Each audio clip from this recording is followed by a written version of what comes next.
बिस्मिल्लाहिर्रहमानिर्रहीम। अस्सलाम वालेकुम दोस्तों। याह्या बिन इसहाक एक माहिर तबीब था जो खुद से दवाइयाँ बनाया करता था।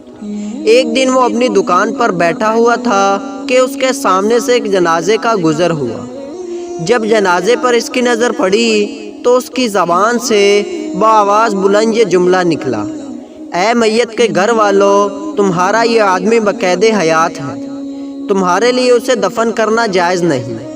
जनाजे के साथ चलने वाले लोगों ने एक दूसरे से कहा, इस तबीब की बात कोई नुकसानदा तो है नहीं, चलो हम इसको अपना मुर्दा दिखलाते हैं और इस तरह इसका इम्तिहान भी हो जाएगा। अगर मुर्दा ज़िंदा है तो तबीब की बात सही है, अगर ये मुर्दा है तो फिर उसे दफनाने से हमको कोई गजनत नहीं पहुँचेगा।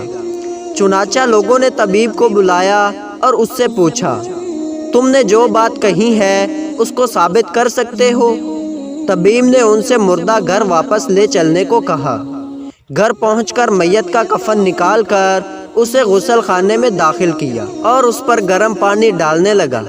फिर नीम गर्म पानी में कुछ सफूफ और दीगर दवाइयाँ मिलाकर वो मुर्दे को नहलाने लगा। कुछ ही देर बाद मुर्दे के जिस्म में थोड़ी सी हरकत हुई। तबीब खुशी से चीख उठा, मुर्दे की ज़िंदगी की बशारत कबूल करो। फिर तबीब तसलसल से मुर्दे का इलाज करने लगा और कुछ ही देर में मुर्दा बिल्कुल सही हो गया। ये वाक़या तबीब की महारत और काबिलियत का मुज़र था जिसने लोगों में जंगल की आग की तरह शोहरत पाई।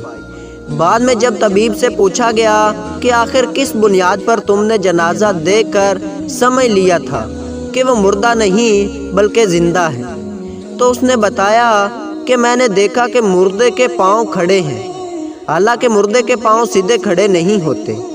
इससे मैंने अंदाज़ा लगा लिया कि ये शख्स मुर्दा नहीं है बल्कि उसे सकता हुआ है और बाद में मेरा अंदाज़ा सही निकला। तो दोस्तों, ऐसी शानदार वीडियो देखने के लिए चैनल को सब्सक्राइब करें। तो मिलते हैं ऐसी अच्छी वीडियो में, तब तक के लिए अल्लाह हाफिज़।